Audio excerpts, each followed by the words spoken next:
Big Boss Malayalam season 7 live അപ്ഡേഷനാണ്. ഇപ്പോൾ ഒരു പ്രൊമോ വന്നിട്ടുണ്ട്. ആ പ്രൊമോയിൽ കാണിക്കുന്ന ജിസയിലും ലക്ഷ്മിയും ജയിലിലിരുന്നിട്ട് ക്ലേയിൽ കാരിക്കേച്ചർ പോലെ ഇങ്ങനെ ഉണ്ടാക്കിക്കൊണ്ടിരിക്കുന്നതാണ്. അവർക്ക് കിട്ടിയിട്ടുള്ള ഡ്യൂട്ടി എന്താണെന്ന് വെച്ചാൽ ഓരോരോ വ്യക്തികളും, അതായത് ഓരോ കണ്ടസ്റ്റൻറ്റും ജയിലിൻ്റെ മുമ്പ് പോയി നിൽക്കുക. എന്നിട്ട് അവരുടെ ഫേസിൻ്റെ കാരിക്കേച്ചർ പോലെ അവരുടെ ഫേസിൻ്റെ അത് രൂപം ഈ ക്ലേയിൽ ഉണ്ടാക്കുക എന്നുള്ളതാണ്. അവർ കുറേ ഉണ്ടാക്കിയിട്ട് അവിടെ വെച്ചിട്ടുള്ളതായിട്ടാണ് പ്രൊമോയിൽ കാണുന്നത്. ജയിൽ നോമിനേഷനിൽ ഏറ്റവും കൂടുതൽ വോട്ട് കിട്ടിയിട്ടുള്ളത് 14 വോട്ട് ലക്ഷ്മിക്കും ജിസേലിന് 8 വോട്ടാണ് കിട്ടിയിട്ടുള്ളത്.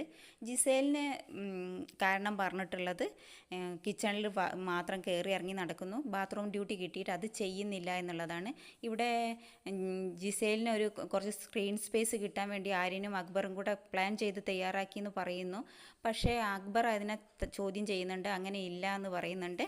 പിന്നെ ലക്ഷ്മിക്ക് കിട്ടിയത് ഒണിയിൽ മസ്താനി പ്രശ്നത്തിൽ ആവശ്യമില്ലാത്ത വഴിത്തിരിവ് ഉണ്ടാക്കി അതിൽ ഇടപെട്ടു എന്നുള്ളതാണ്. പക്ഷേ മസ്താനി ലക്ഷ്മിയുടെ അടുത്ത് പോയി പറഞ്ഞിട്ടുണ്ടെങ്കിൽ മസ്താനി അത് അവിടെ അവതരിപ്പിക്കേണ്ട ആവശ്യം തന്നെ ഉണ്ടായിരുന്നു. കാരണം ഇല്ലെങ്കിൽ പിന്നീട് അത് ലക്ഷ്മിക്ക് അതൊരു ബുദ്ധിമുട്ടാവും.